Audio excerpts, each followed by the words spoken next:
Olá, boa noite, boa tarde, bom dia, boa madrugada. Vamos fazer mais um bloco de revisão aqui. Dessa vez vamos falar de agentes públicos e Lei 066. Né? Já fizemos aí uma parte sobre atos administrativos, já fizemos aí uma parte sobre poderes, agora vamos fazer uma parte sobre agentes públicos, já casando com a Lei 066. Né? O que é mais esperado para essa prova, considerando as questões mais recentes da banca FGV. Então, olha só, eu percebi que a banca FGV, em relação a agentes públicos, tá? A banca FGV gosta muito, tem muitas questões, de uma classificação específica de agentes públicos. É uma classificação específica. Essa classificação aqui de agentes públicos que a gente vai ver agora, ela não considera todos os agentes públicos, não. É uma classificação específica de um grupo só. Quer dizer que é uma classificação que você deve considerar que ela existe só quando a prova pergunta dela, para você ver como ela é específica demais. Tá? Então, eu estou falando de uma classificação, tá, de agentes públicos chamada agentes de fato. Tá? Então, muitas questões da banca FGV cobra o conteúdo do que são os agentes públicos de fato. Agente público de fato é um grupo, é uma classificação de agentes públicos específica, né, que tem características próprias e que a FGV gosta. Tá? Então, eu já coloquei aqui um texto, um resumo, para a gente não perder. Coloquei aqui um texto, resumo, para a gente não perder uma eventual questão dessa repetida demais na banca FGV. Tá? Esses agentes de fato, né, é um grupo de agentes,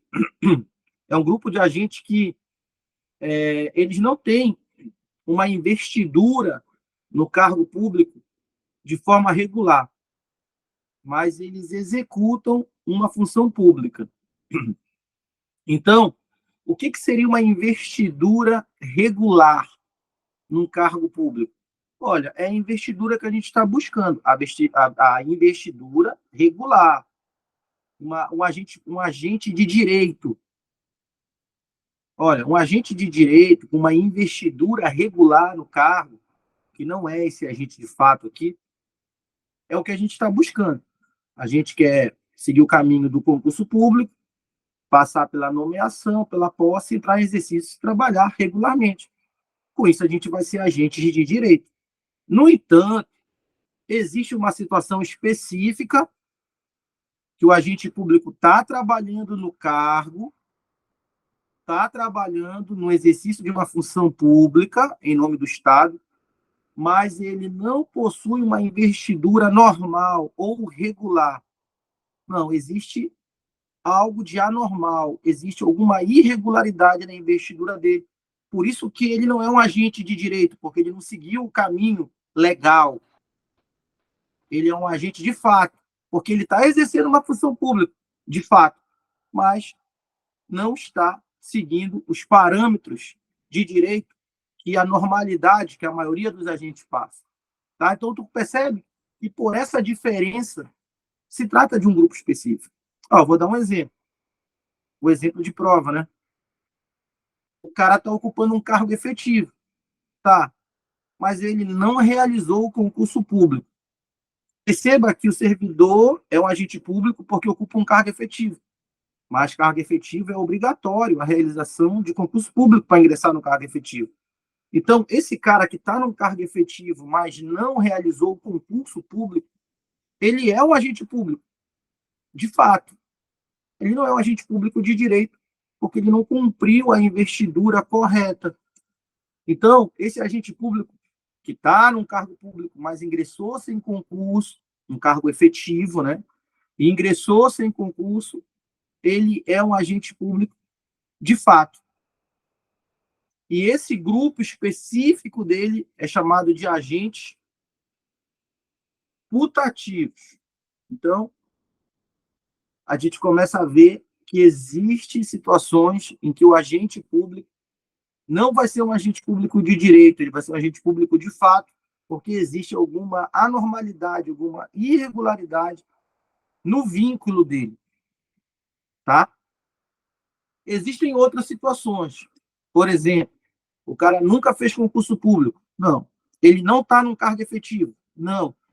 Mas numa situação de emergência, no incêndio, por exemplo, o bombeiro não está por perto. E é função do bombeiro realizar esse salvamento.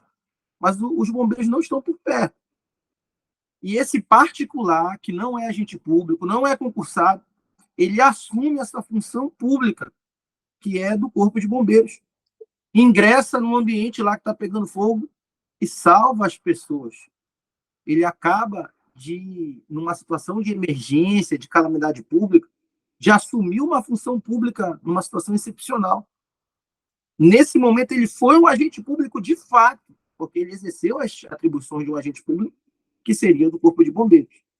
Mas ele não é um agente público de direito, porque ele não passou pela investidura que passa um bombeiro militar para se tornar bombeiro. Não fez concurso, não fez curso de formação, tá? Então, tu percebe que esse cara é um agente público de fato. E esse exemplo específico de um particular que assume uma função pública numa situação de emergência, numa enchente, num desabamento, num incêndio, numa situação de afogamento, ele é chamado de agente necessário, tá? Então, esse grupo chamado agentes de fato é um gênero.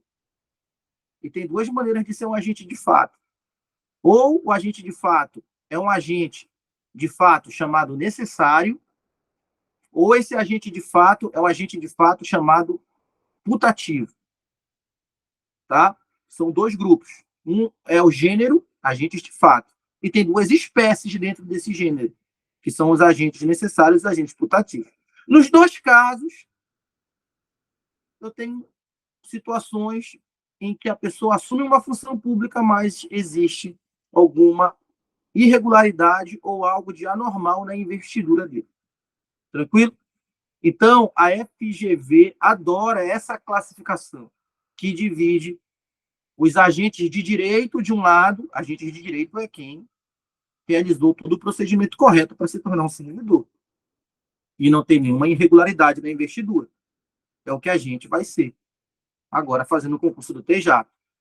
Mas existe também o outro lado da moeda, que é uma classificação específica, que considera os agentes de fato. Esses agentes de fato podem ser os agentes necessários e os agentes putativos. Tudo bem? Então, olha só. Esse agente de fato, ele é um agente público porque ele exerce uma função pública, mas ele se diferencia dos agentes de direito porque esses agentes de fato têm algo de anormal na sua investidura, tem uma irregularidade na sua investidura. Tá? Esses agentes de fato podem ser de dois tipos. Os agentes de fato podem ser ou agentes putativos ou podem ser agentes necessários. Os dois são agentes de fato. Os dois têm algo de anormal com eles. Tá? Nos agentes necessários, qual é a grande característica dos agentes necessários?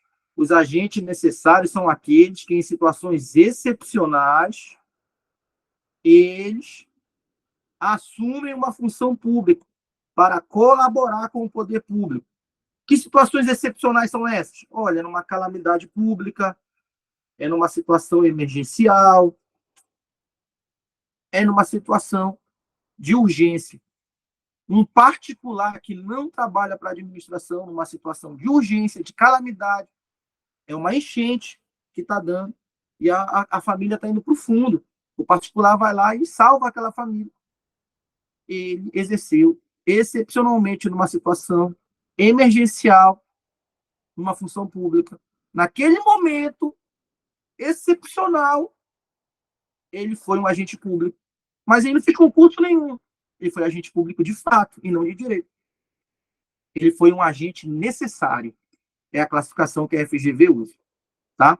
Assim também como tem aqueles agentes públicos de fato, aí já é outro grupo, são os agentes putativos, que exercem um cargo público. Sim, Esses recebem uma remuneração todo final de mês.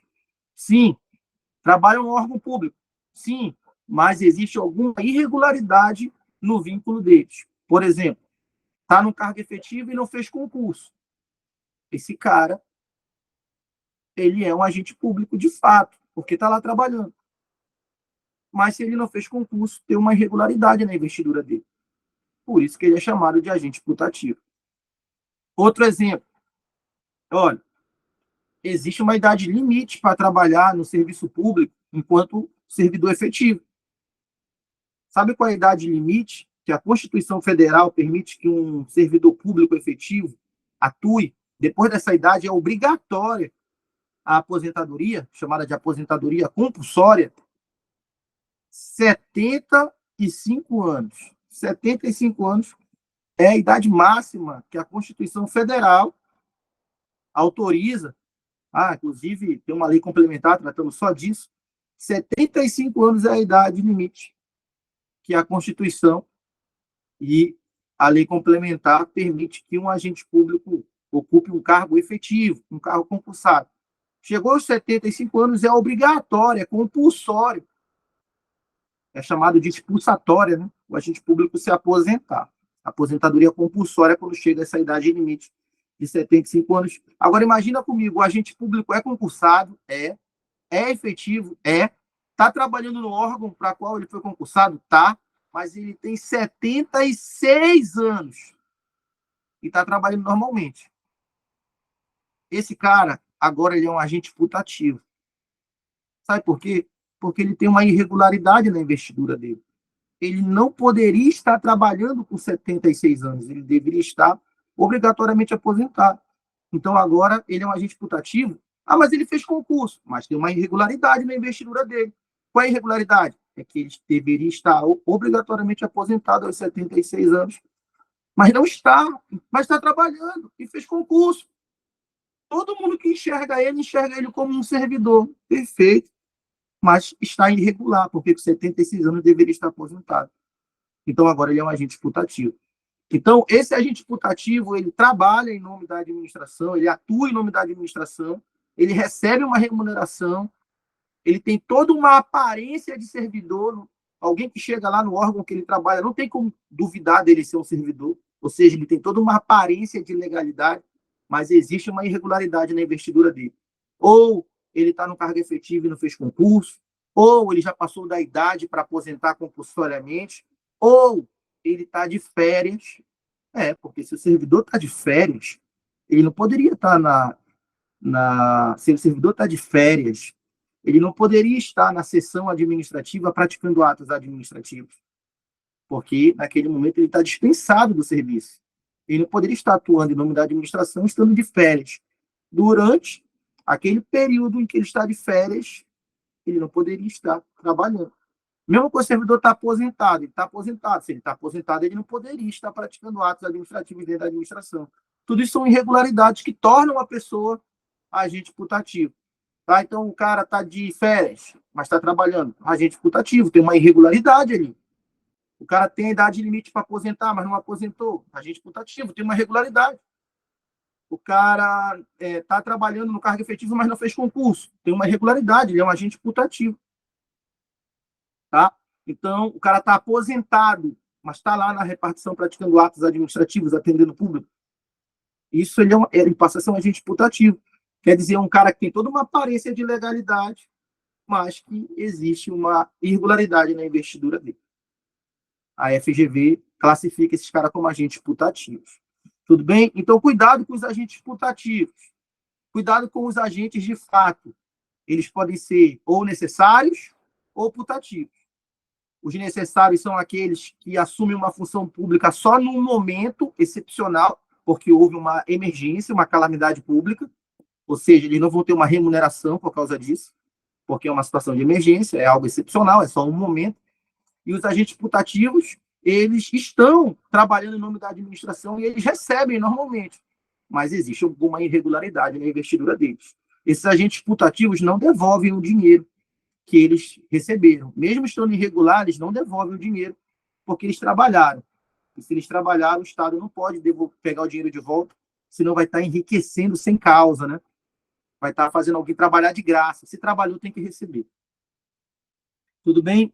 Então, os agentes putativos não devolvem esse dinheiro. Muita gente pergunta, esse agente putativo que está irregular no cargo, porque não realizou o concurso, mas ocupa a carga efetiva e está trabalhando normalmente. Esse cara, ele não devolve dinheiro? Não. Mas ele praticou um bocado de atos administrativos. O que acontece com esses atos que ele praticou? Ele emitiu várias certidões. Um dia vão descobrir que esse cara não é concursado, mas está no cargo efetivo, e vão mandar ele embora. Vão.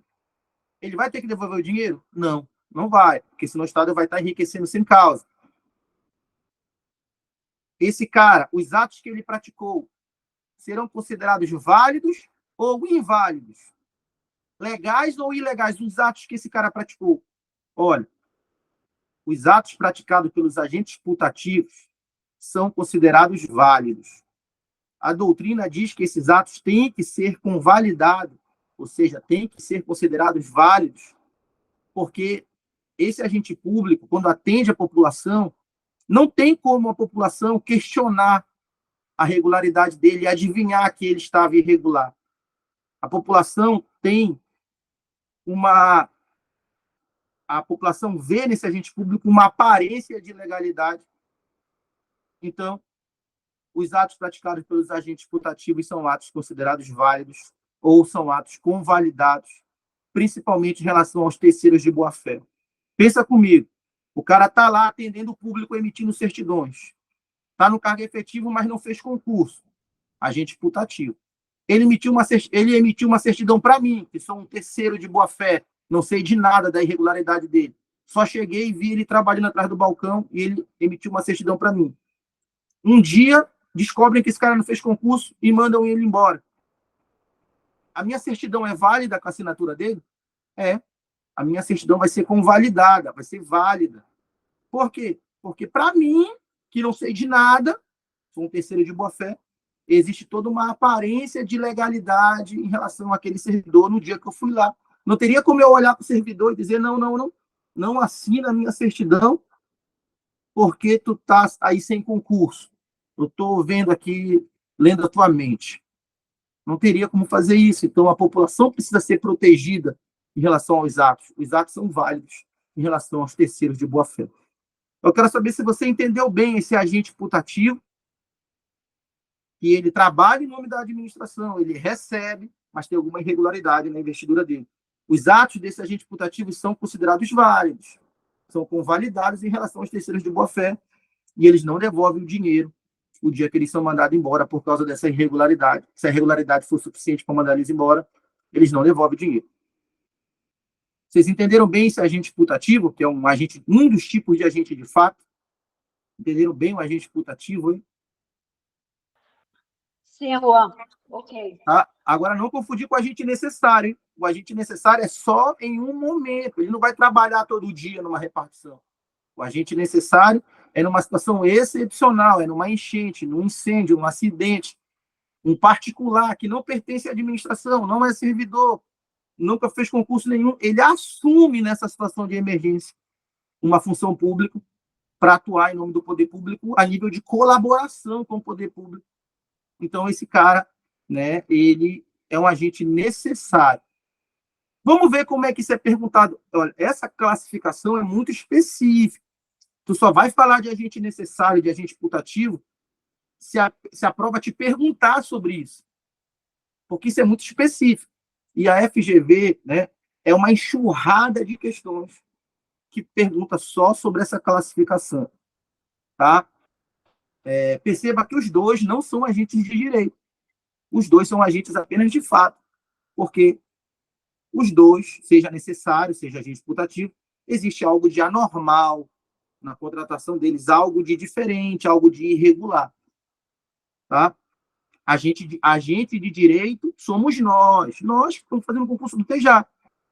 Por que nós somos agentes de direito? Porque a gente está seguindo todos os parâmetros legais. Edital, prova, aprovação, nomeação, posse, exercício, remuneração. Tudo isso é o caminho legal. Agente de direito. Não tem nada de irregular aí. nós somos agentes de direito. Esses dois são agentes de fato. São dois grupos diferentes. Tá? Então, eu botei aí um texto aí para vocês darem uma lida, alguns exemplos, tá? Mas a diferença é essa. Chegar no dia, não pode perder uma questão dessa, que ela é muito repetida. Eu peguei aqui uma questão do modelo das difíceis. Deixa eu explicar uma coisa para vocês. O grande diferencial da nossa revisão, professor, qual é o teu diferencial da tua revisão? É que a gente encara aqui o exato nível da prova. O exato nível da prova. Por que eu digo exato nível da prova? Porque o conteúdo que a FGV cobra é o mesmo. Existe questão de agente putativo, que é só uma linha, é fácil. Existe uma questão que é uma história com 5 linhas. Existe uma questão que é um livro inteiro, é uma página inteira de uma história contada, também sobre agente putativo. Seja uma linha, seja 5, seja uma página inteira, a cobrança vai ser sobre agente putativo e agente necessário. O conteúdo vai ser o mesmo, mas o nível muda pela quantidade, né, pela capacidade que o examinado tem de aumentar ou diminuir essa história. O conteúdo é o mesmo. Então, o nosso diferencial aqui é que, né, eu pego essas questões que têm histórias mais bem elaboradas, ou seja, histórias mais longas, ou seja, são questões do grupo das difíceis, para mostrar para você que o conteúdo é o mesmo, o conteúdo é simples. O que o examinador pode fazer para tentar tornar a questão difícil é aumentar o tamanho da história que está sendo contada. Ah, mas uma história um pouco maior, cobrando o mesmo conteúdo de sempre, deixa a questão mais difícil? Para alguém que está cansado, deixa. Porque você já fez português, que é muita interpretação, já fez raciocínio lógico, a matemática, que é muita conta. Tu chega diante de uma questão que tu sabe o conteúdo, mas que o texto é longo, para muitos, a pessoa já desiste da questão só porque o texto é longo. Mas eu já estou te adiantando aqui no diferencial da nossa preparação. O conteúdo é o mesmo de uma questão de uma linha só. A única diferença é que ele vai florear mais, vai encher mais de linguiça para contar uma história, mas o conteúdo é o mesmo. Então, isso vale para todas as disciplinas, porque esse é o modelo de cobrar conteúdo da banca FGV. Isso vale para a nacionalidade lá em direito constitucional. Existe questão de nacionalidade com 5 linhas. Existe questão de nacionalidade que é uma página inteira. O conteúdo é o mesmo, mas a história aumenta de tamanho. Alguém mais cansado já desiste. Alguém que sabe que o conteúdo é o mesmo, só a história que é grande, a pessoa não desiste. A pessoa vai lendo e grifando, percebendo o que o examinador quer dela naquela história, sem se preocupar com o tamanho. E essa dica que eu estou dando é o que faz a diferença.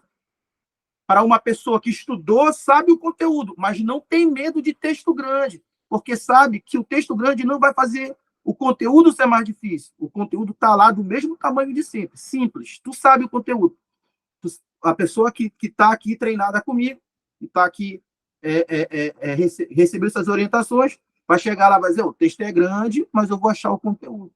Não vai ter medo de texto grande. Achou o conteúdo, tu vai acertar a questão. E essa questão, com texto grande, é a questão que a FGV botou para ser a difícil.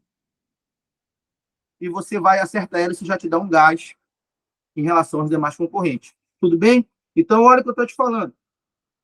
O conteúdo você sabe, acabamos de falar o que é agente necessário, o que é agente putativo. O que vai fazer a FGV diferenciar os candidatos é o tamanho do texto. Mas você não vai ter medo de texto grande. Porque texto grande não quer dizer que o conteúdo seja mais difícil. Texto grande é apenas a maneira que a FGV usa para espantar os candidatos. Você não vai ser espantado por texto grande. Você vai ler com paciência e o seu objetivo vai ser identificar o conteúdo que você estudou. E é simples, independente do tamanho do texto.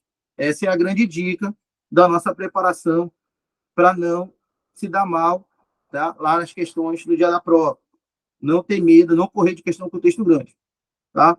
O conteúdo é o mesmo. Então, olha só, eu peguei essa aqui, como eu falei, são muitas questões de agente putativo, agente necessário, eu poderia trazer uma lista só disso aqui, mas eu peguei a de texto grande, justamente para a gente ver que ele vai cobrar o mesmo conteúdo que a gente acabou de estudar.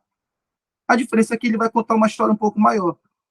Se você ler com calma, não ficar com medo de texto grande, você vai identificar o conteúdo, vai ver que ela é bem simplesinha e que você vai direto na resposta certa. Esse vai ser o teu diferencial no dia, para acertar as questões que a maioria dos candidatos não vão nem ler. E que você vai saber, não, essa aqui é só o texto que é grande, eu vou achar o conteúdo, eu vou matar. E esse vai ser o teu diferencial em relação aos demais candidatos. Isso eu posso te garantir, né? Porque eu sei como é que a preparação é aí fora, né? Então, olha só, a questão diz assim, isso aqui é uma questão FGV 2023, isso aqui é para esses cargos, o texto é um pouquinho mais longo, né? Eu estava vendo que esses cargos, geralmente de auditor, procurador, os textos são mais longos. Essa aqui é uma dessa de procurador, né? Um texto um pouco mais longo. Eu trouxe só para a gente ver mesmo que o conteúdo não muda, só o texto que é maior. Então, olha a história que ele vai contar aqui, ó. Ele fala assim, ó, primeiro cenário, 2 pontos. Aí você grifa, ó, ele vai contar uma história. Primeiro cenário. Se tem primeiro cenário, é porque vai ter o segundo.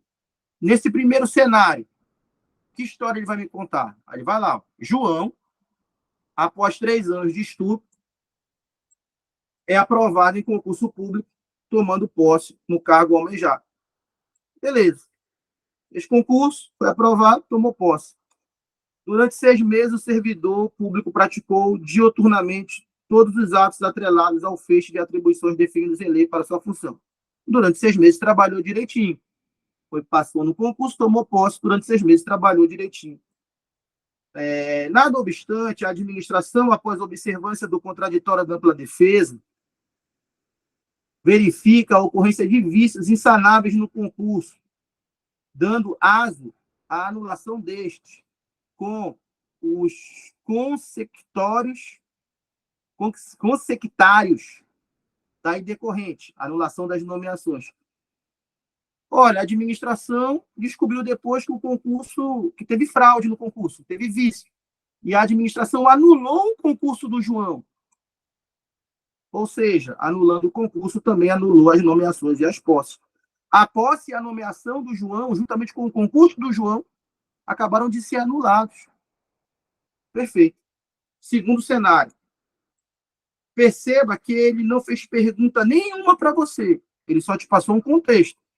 O João foi aprovado no concurso, tomou posse, trabalhou 6 meses. Após 6 meses, o concurso dele foi anulado, junto com a nomeação dele e a posse. Provavelmente esse João sai do serviço público, porque foi anulado a nomeação e a posse e o concurso dele, ele sai do serviço público normalmente. Azar, né, do João. Mas ele não fez pergunta nenhuma para mim. Eu só grifo essas informações e sigo lendo. Não é para se tremer aí. Sabe por quê? Sabe por que a gente não tem que se tremer diante de uma situação dessa? Por uma razão muito simples. O examinador não fez nenhuma pergunta para ti ainda. Não tem nem por que ter medo, porque nenhuma pergunta foi feita. Sem pergunta, não tem como marcar resposta. Então, fique tranquilo, ele está só trazendo a história. Ele não fez pergunta nenhuma. Nada impede de, lá no final, ele fazer uma pergunta que não tem nada a ver com isso. No final, ele pergunta, quantos anos pode ter de validade um concurso? Até 2 anos prorrogáveis por mais, pelo mesmo período, né? Pode ser até 2 anos prorrogáveis pelo mesmo período do primeiro prazo, né? Se tiver 2 anos, prorroga por mais 2. Ele podia perguntar o prazo de validade do concurso. Mas ele não perguntou nada ainda. Então, eu não vou me tremer para essa história. Eu não vou ler com medo, simplesmente porque ele não fez pergunta nenhuma. Chegar lá no final, a pergunta que ele fizer pode ser a pergunta mais simples do mundo. Só que se eu já li com medo, eu já até abandonei a questão. E é isso que não pode acontecer. É isso que não pode acontecer para quem está se preparando a nível de ser aprovado. É essa leitura com medo que não pode acontecer. Então, agora a gente vai para o segundo cenário e a gente vai tranquilo. Por quê? Porque não foi feita pergunta nenhuma. Não foi feita pergunta nenhuma. Eu vou tranquilo, eu vou grifando aqui e vou tranquilo. Ah, professor, mas eu estou com medo, porque eu não sei o que é ASO, dando ASO, a anulação. Eu não sei o que é ASO. Ah, professor, eu não sei o que é dioturnamente. Ah, professor, eu não sei o que é um feixe de atribuições. Tudo bem, mas ele não está perguntando o que é isso. Então, não é um grande problema para a gente. Entendeu? Fica com essas ideias que eu estou te passando aí, que esse vai ser o teu diferencial no dia da prova. Segundo cenário, como eu falei, se ele falou o primeiro cenário é porque vai ter o segundo, né? Vamos ver o segundo cenário. Guilherme, já é uma outra história, né? A primeira história era do João. Guilherme é um particular.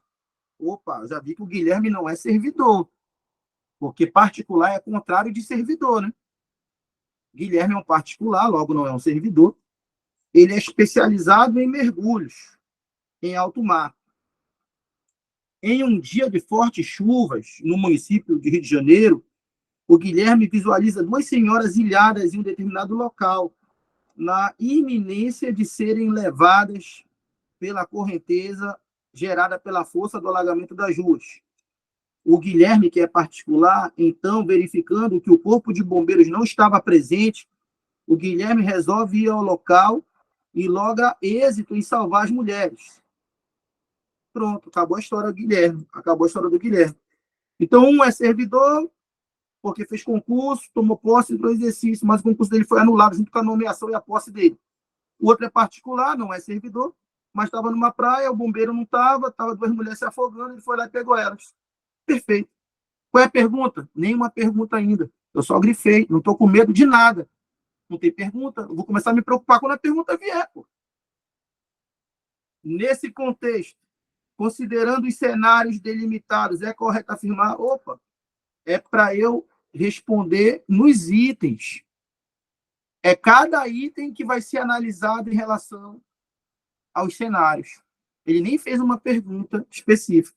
Então, eu vou ler o item A e vou comparar com o primeiro e o segundo cenário. Vou ver se está correto. Eu vou ler o item B e vou comparar com o primeiro e com o segundo cenário. Vou ver se está correto. A. João é considerado agente público de direito? Ó, já está errado. O João é um agente de fato, de direito, se o concurso dele tivesse sido tudo dentro da lei. Mas o concurso dele foi anulado. Então, ele é um agente de fato. O concurso dele foi anulado. De direito é se tivesse tudo dentro da lei. Já está errado a A. B. João é considerado agente público de direito? Já está errado. Ele é de fato, porque o concurso dele foi anulado. Teve uma irregularidade no concurso dele. C. João é considerado um agente público putativo? Isso mesmo. Por quê? Porque ele estava trabalhando lá no serviço público, normalmente, e tinha toda uma aparência de legalidade, mas o concurso dele era ilegal. Então, ele era um agente putativo, porque tinha uma irregularidade na investidura dele. Qual irregularidade? A irregularidade foi que o concurso dele foi um concurso fraudado. Ah, mas não foi ele que fraudou. Mas não importa, se o concurso foi fraudado, todo mundo que veio daquele concurso vai sair, inclusive ele. Então, João é um agente putativo? Sim, porque tem uma irregularidade na investidura dele. Vamos ver o resto. Sendo certo que os atos por ele perpetrados, praticados, né, durante o exercício da função devem ser convalidados? Sim. Por que devem ser convalidados? Por causa da teoria da aparência. Todo mundo que recebeu uma certidão do João tinha toda uma expectativa de que o João era um servidor normalmente investido como qualquer outro, porque o João carregava uma aparência de legalidade, ele tinha como particular adivinhar que o concurso do João era um concurso fraudulento. Então, por causa dessa teoria da aparência, todos os atos praticados pelo João vão ser considerados válidos, vão ser convalidados, porque não tinha como ninguém adivinhar que o João vinha de um concurso fraudado. Então, tá certo até aí.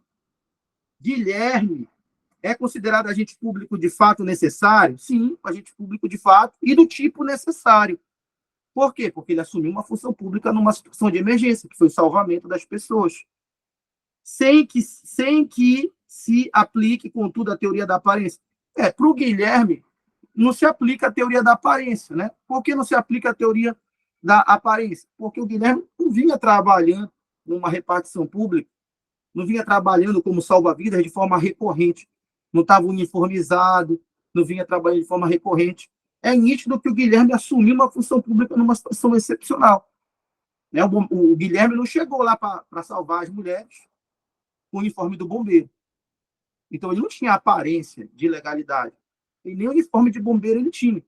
Tá? Então, essa teoria da aparência não vale para o Guilherme, porque o Guilherme assume a função pública numa situação excepcional, isolada, e não como o João, que ia todo dia para a repartição normalmente. Então, o João carrega essa aparência. O Guilherme não, porque o Guilherme foi num caso excepcional. Tá? O João não devolve o dinheiro. Ele vai sair do cargo, vai, porque o concurso dele foi anulado. Ele não devolve o dinheiro que ele trabalhou.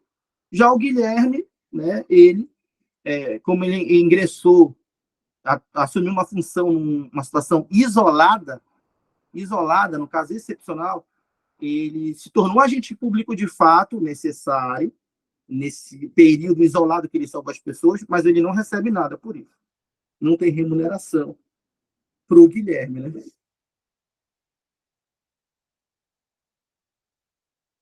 E se tivesse remuneração, quanto seria essa remuneração por 30 minutos de trabalho? Ia ter que dividir um mês para um dia, para 30 minutos. Ia dar quanto? R$ 20? Tá? Então, não tem remuneração para o Guilherme, que é um agente necessário. Né? O agente putativo tem.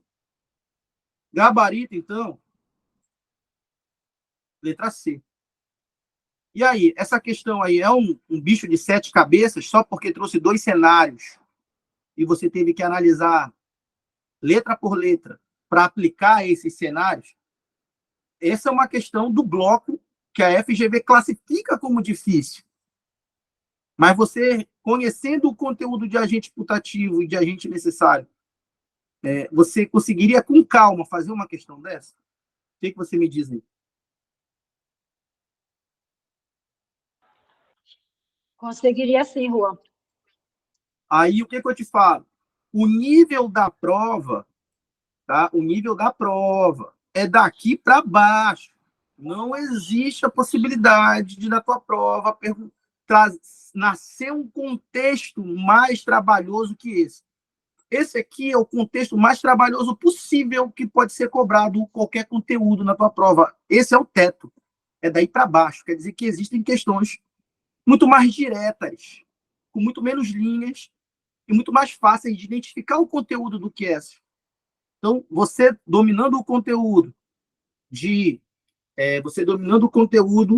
excludentes de ilicitude do direito penal, você dominando o conteúdo, né, de anulação, revogação dos atos administrativos, de ato vinculado, ato discricionário, você dominando o conteúdo, você não pode ter medo do tamanho da história que vai ser contada. O conteúdo é o mesmo. Você só precisa de uma calma para ler e identificar esse conteúdo que vai estar sendo perguntado lá. Geralmente, quando você identifica o conteúdo, você ataca o item certo, porque os outros são muito discrepantes, são muito errados. Tudo bem? Juan, Pode perguntar. está me escutando? Nessa primeira questão, lá no primeiro cenário, quando ele fala do João, ele fala bem aqui, a administração pública, após a observância do contraditório e da ampla defesa, verifica a ocorrência de vícios insanáveis. Esses vícios insanáveis, como a gente já estudou, eles são de finalidade, pode ser finalidade, motivo e objeto, certo? Certo. Nesse Isso caso, mesmo. Então, nessa situação, Juan, o vício ele seria em qual atributo do ato? Não teria. Né? Se ele quisesse trabalhar esse tema, ele teria que dar mais informações para dizer, né, qual foi o elemento, né, o requisito que foi viciado. Né? Mas, né, poderia ser um vício de... Né, poderia ser um vício de motivo. Né? Vício de motivo quer dizer que algum fato não ocorreu. Né? Então, alguma etapa da prova não ocorreu, seria um vício de motivo. Então, para dizer exatamente se o vício foi né, em qual elemento ele teria que dar mais informações sobre esse elemento. Aí, no caso, ele não quis entrar nesse contexto de Nesse dizer... assunto, né?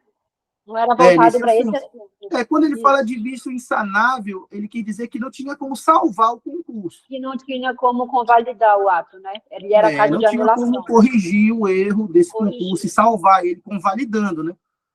Então, quando ele fala assim, que ocorrência de vícios insanáveis, ele quer dizer, olha, esse concurso era obrigatório ele ser anulado, porque se o vício é insanável, não tem como salvar. Então, quando ele fala disso insanável, o objetivo dele é dizer que não tinha outro caminho a não ser anular esse concurso. Ou seja, se anula o concurso, aí ele diz logo depois, anula a nomeação e a posse. Isso torna o João um agente putativo, porque houve uma irregularidade na investidura dele, o concurso dele foi anulado. Essa irregularidade podia ser um diploma de nível superior, o cara entrega um diploma falso e está lá trabalhando normalmente. O dia que descobrirem que o diploma dele é falso, ele vai sair. Aí, a partir do momento que ele sai, né, tu descobre que ele era um agente putativo, porque ele estava irregular no cargo. Tá, entendi. Esse agente putativo não vai sair por aí falando, eu sou agente putativo, meu diploma é falso. É depois que acontece, né?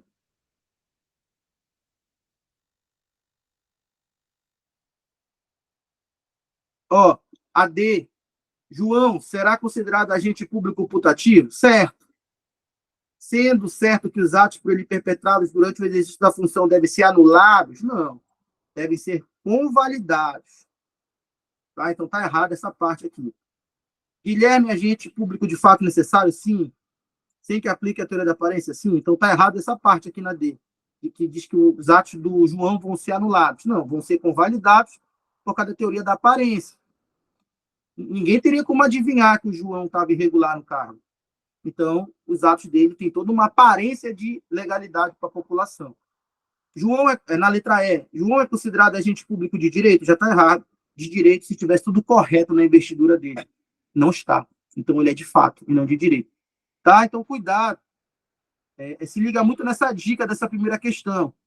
Pois a gente trabalhou como você deve encarar as questões.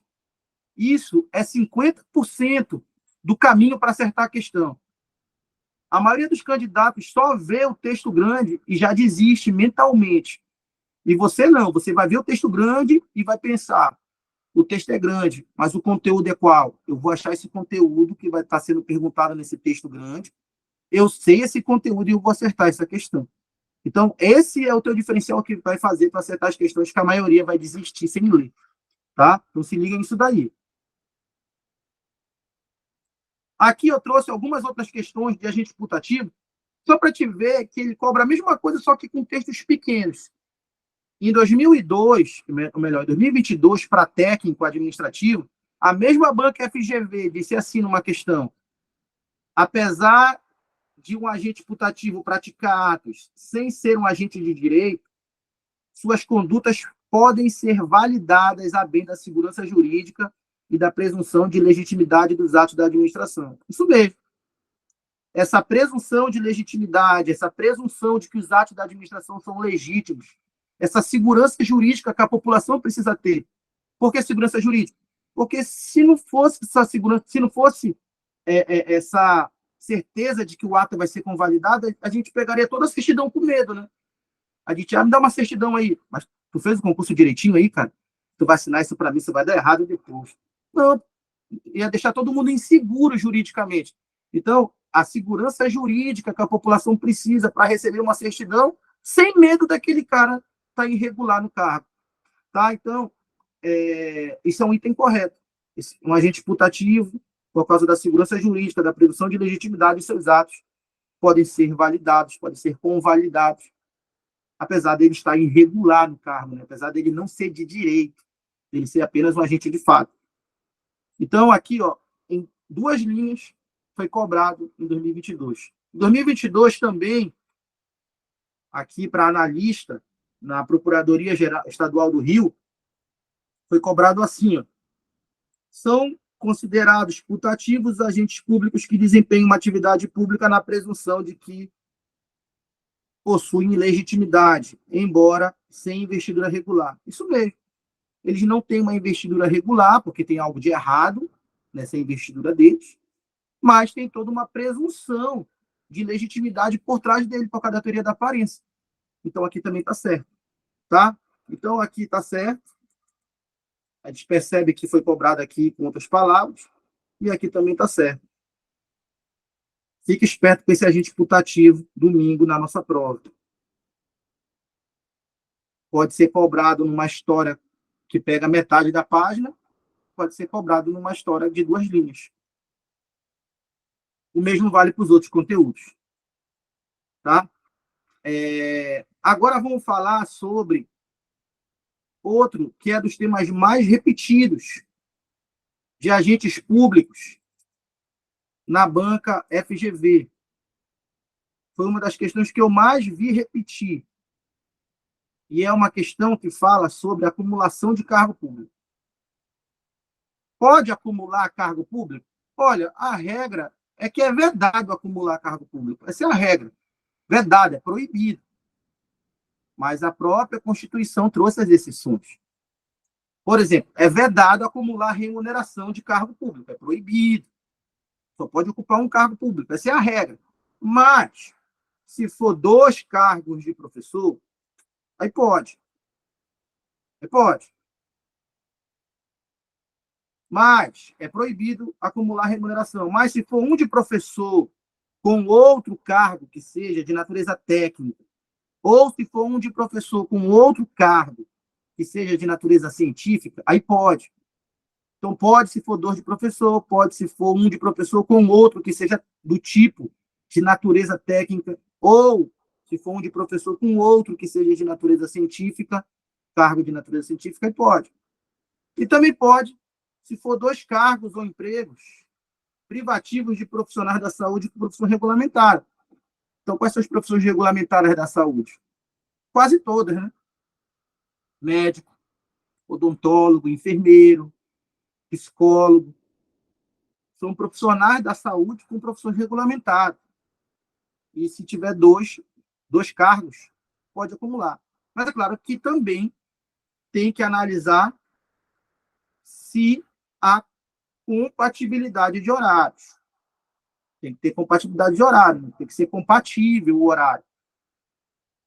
E também tem que respeitar o teto constitucional remuneratório.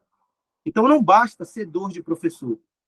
Além de ser 2 de professor, tem que ter compatibilidade de horário e tem que respeitar o que diz o inciso 11 da Constituição, né? Artigo 37 da Constituição. Tem que respeitar o teto constitucional remuneratório. A última vez que eu vi esse teto constitucional remuneratório, ele estava em 39 mil. A última vez que eu vi, estava em 39 mil o teto constitucional remuneratório na última vez que eu vi.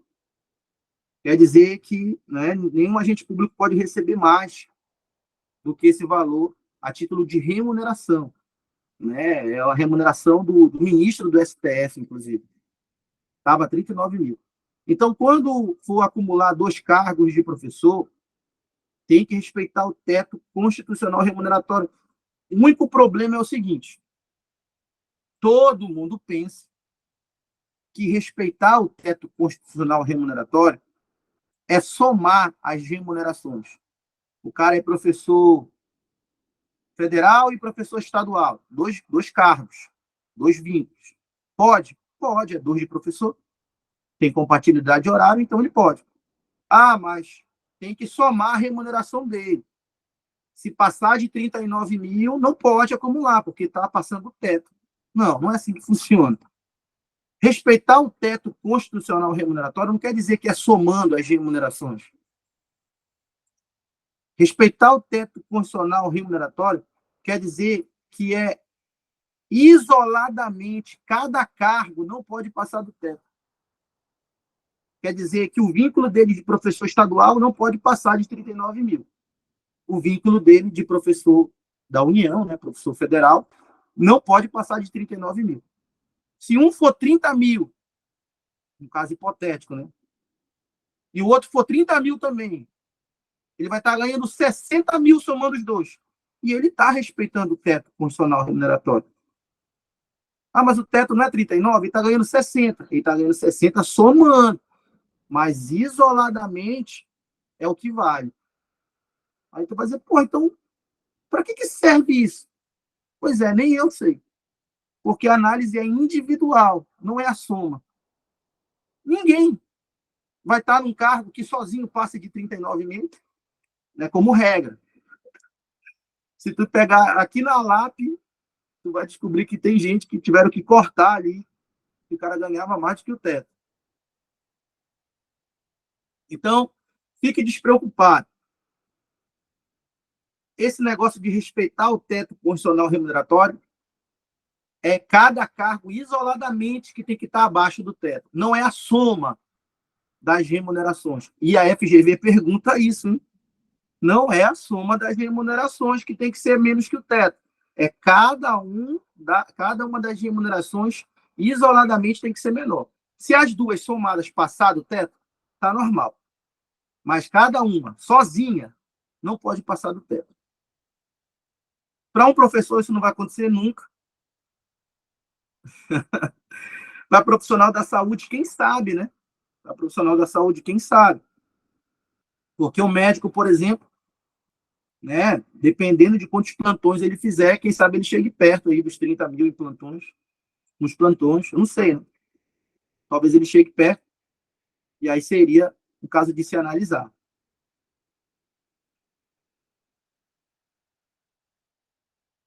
Tranquilo, a questão da acumulação.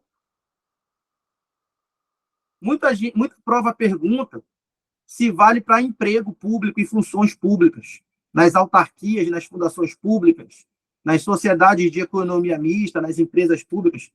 Essa acumulação alcança as autarquias, as fundações públicas, as sociedades de economia mista, as empresas públicas. Essa proibição de acumular cargo público, acumular remuneração, alcança a administração indireta? Alcança. Então, não adianta dizer assim, ah, não, mas eu vou trabalhar numa sociedade de economia mista. Então, então não vale. Vale sim. Essa acumulação alcança, se for autarquia, vale para autarquia. Se for uma empresa pública, vale para a empresa pública. Tá? E teve uma emenda constitucional no governo Bolsonaro que beneficiou os militares dos estados, do Distrito Federal e dos municípios, dando os mesmos direitos de acumulação para esses militares. Então, se o militar for do estado, do Distrito Federal ou do território, esse militar pode acumular um cargo de professor, por exemplo. Se for um militar, tá, do estado, do Distrito Federal ou do território, esse militar pode acumular com um emprego ou cargo de profissional da saúde. Então, esses mesmos direitos de acumular com professor, acumular com cargo de profissional da saúde, o militar do Estado, do Distrito Federal, dos territórios, ele tem esse direito agora, desde 2019, com uma emenda constitucional que foi aprovada durante o governo, né, do presidente Bolsonaro. Agora tem que se ligar no seguinte: a emenda constitucional beneficiou os militares dos estados, do Distrito Federal, dos territórios. Essa emenda constitucional, ela não beneficiou os militares da União. Então, isso aqui não vale para Marinha, Exército e Aeronáutica. Marinha, Exército e Aeronáutica são militares, mas são da União. Quem são os militares que trabalham nos estados, no Distrito Federal, nos territórios? Só tem dois. Ou é bombeiro militar, ou é policial militar.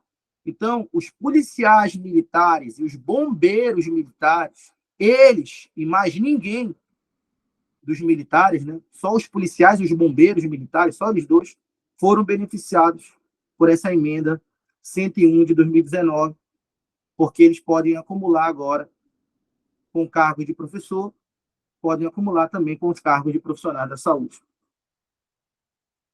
Isso não vale para Exército, Marinha e Aeronáutica, porque eles são militares da União. Só vale para Estado, Distrito Federal e território. E na Lei 066, tem uma regra que diz assim na Lei 066, é proibido ao servidor participar de gerência ou administração de empresa privada, de sociedade civil ou exercer o comércio, exceto se for na qualidade de acionista, cotista e comandatário. A FGV pergunta demais isso daí. Ó, o cara é servidor. Ele pode ter um vínculo privado. O cara é servidor, sei lá, do Estado. Ele pode trabalhar numa escola particular, dando aula numa escola particular. Ele é servidor do Estado. Vai ter alguma incompatibilidade dele ser professor numa escola particular? Não. O servidor pode ter quantos vínculos privados ele der conta. Se ele quiser assinar a carteira dele em 3 lugares diferentes, em 3 empresas privadas diferentes, é problema dele. Não tem nenhuma vedação para vínculos privados. O que a Lei 066 proíbe é que o servidor, se é a Lei 066, tá? A Lei 066 proíbe que o servidor exerça o comércio. O que é exercer o comércio? É participar da gerência ou da administração da empresa privada. Então, a Lei 066 proíbe o servidor de ser o empresário, pessoa jurídica, o patrão, o dono da empresa. Então, o servidor pode ter quantos vínculos privados ele quiser, como funcionário. Agora, para ser dono da empresa, ser gerente da empresa, ser administrador da empresa, exercer o comércio, ter uma pessoa jurídica, é proibido para o servidor. Aí tu vai dizer, pô, mas eu conheço vários servidores que exercem o comércio e são donos da empresa. A gente pode citar, por exemplo, aqui o professor Fausto, que é servidor da Justiça Federal, é professor de português, né, e exerce o comércio, né, como gerente, né, como empresário, né, do clube do concurso. Fazer, pô, o professor Fausto está irregular, então ele está, né, de maneira incorreta? Não. É porque existe uma exceção na lei. A lei fala assim, ó, é proibido para o servidor participar da gerência da administração de empresa privada, de sociedade civil ou exercer o comércio. É proibido. Exceto na qualidade de acionista, cotista ou comandatário. Então, para ser sócio da empresa, na condição de cotista, numa empresa que seja dividida em cotas, aí o servidor pode exercer o comércio nessa condição de acionista, de cotista, de comandatário. Então, por exemplo, né, citando o exemplo do professor Fausto, provavelmente, né, existe alguma sociedade em que ele detém uma parcela das ações dessa empresa. Ele é um acionista, um cotista dessa empresa que ele administra. Aí está dentro da lei. Tá? Então, fique com o exemplo do professor Fausto, porque essa questão cai muito na prova. É proibido para o servidor participar da gerência, da administração de empresa privada ou exercer o comércio. É proibido. Ele só pode, se for, ele só pode, se for na qualidade de acionista, cotista ou comandatário, tá? Que está autorizado por lei. Tá? Ou seja, se for uma sociedade de cotas, né, de ações, ele pode ser responsável por parte dessas ações, porque ele tem um sócio, por exemplo. Cuidado com essa, que ela é repetida demais, essa questão da banca FGV. E aí, tá tranquila essa questão da acumulação aí?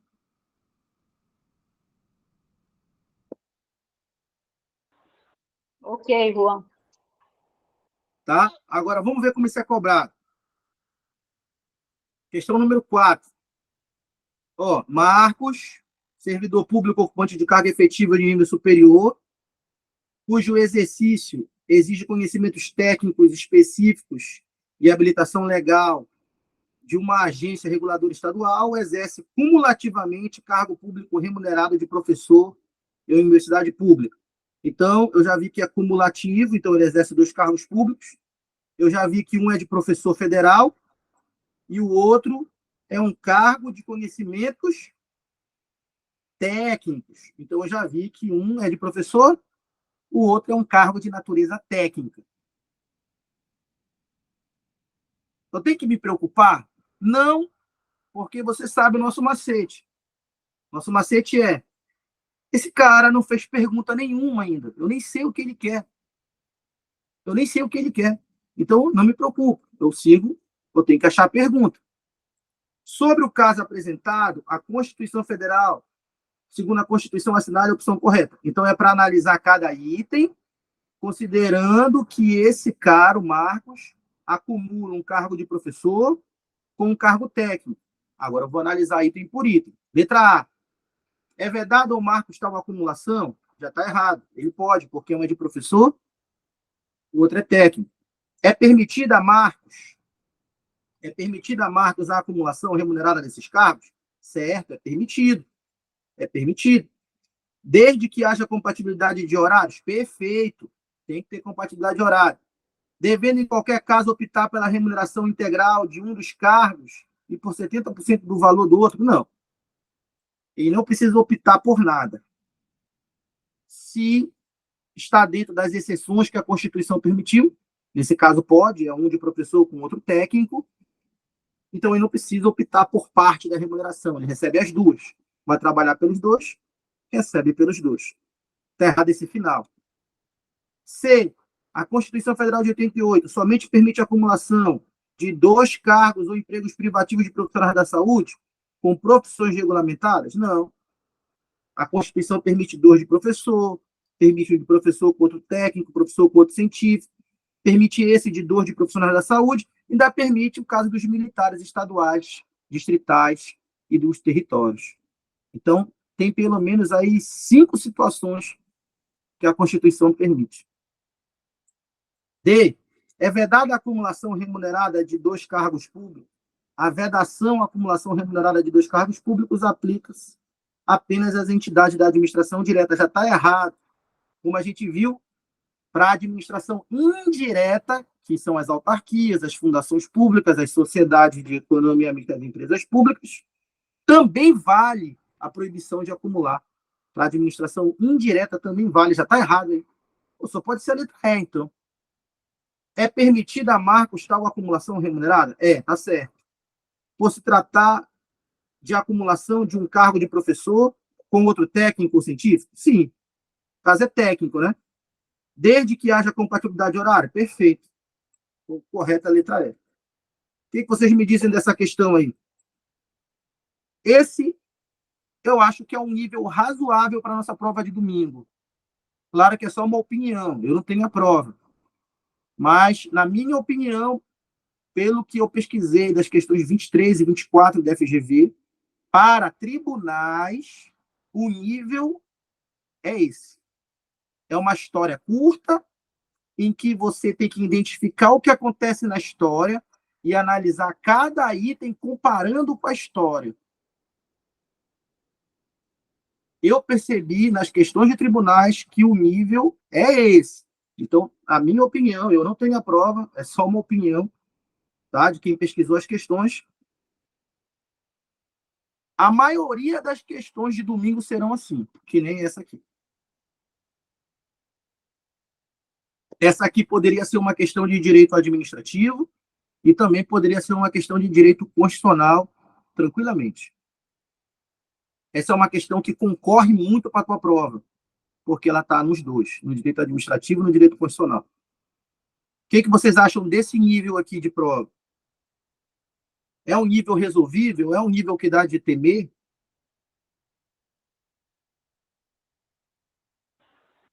Eu achei bem tranquila essa, Juan. O nível de domingo é esse, na minha opinião. As questões vão vir assim, uma história curta, percebe que a história só tem 3 linhas. Não trema para a história, não fique com medo da história, porque a história não vai te fazer pergunta nenhuma. Procure a informação que vem depois da história, porque ela que vai te direcionar se há uma pergunta específica ou se ele quer que tu compare as histórias com cada uma das opções. Só tem essas duas possibilidades, tá? E a número 5 agora. A número 5 diz assim, também FGV. Essa aqui também é de tribunal, hein? Essas 4 é de tribunal e essas 5 é de tribunal também. Por isso que eu estou te falando que o nível é esse, né? Ah, professor, por que tu não trouxe todas de tribunal? É porque eu preciso te mostrar, né, até onde pode ir. Lembra na primeira questão? Aquilo é o máximo. Texto grande e tal, 2 cenários para analisar, né? Aquele é o topo. E de lá eu estou trazendo, nivelando, mostrando que é de lá para baixo. E assim tu vai ter essa amplitude da prova para todas as disciplinas. Porque a grade, né, de produção das questões é uma só. É o nível do penal, esse é o nível do constitucional, esse é o nível do administrativo, que a grade é a mesma. Né? O conteúdo está lá no edital. A maneira que o conteúdo vai ser cobrado é fixa, lá dentro da banca FGV. O examinador não controla isso, porque senão a banca não tem perfil. Inclusive, é o mesmo perfil da OAB. As questões da OAB são assim também, conta uma história. Que é a FGV que faz a prova da OAB. Então, olha só, isso aqui é nível de tribunal. João, ocupante de cargo de provimento efetivo, no âmbito da administração pública estadual. O João almejava integrar como sócio gerente a sociedade empresária Alfa. Por estar em dúvida se a sua situação funcional oferecia algum óbice à materialização do seu objetivo, consultou um advogado a respeito da possibilidade. Isso aqui é uma história, a gente já sabe o macete. Leia a história grifando, não tenha medo da história, porque ela não fez pergunta nenhuma. Aí tu vai para baixo. Qual é a pergunta? Foi corretamente informado a João que a sua situação funcional, opa, ele ocupa a carga efetiva, ele é concursado, esse João. O que ele quer? Ele quer ser sócio gerente de uma empresa. Eu sei que é proibido, mas tem exceção.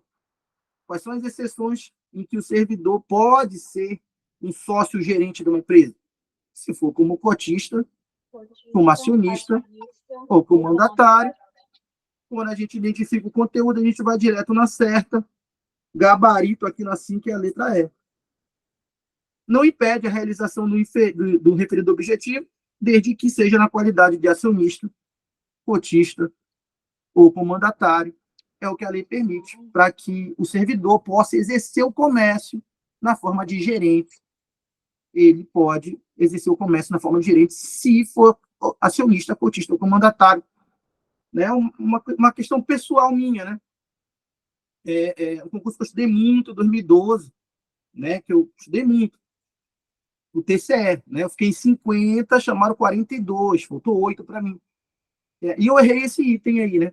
Lei 066. Eu errei esse item aí, né? Porque não lia ler, né? Porque não tinha um padrão de estudo.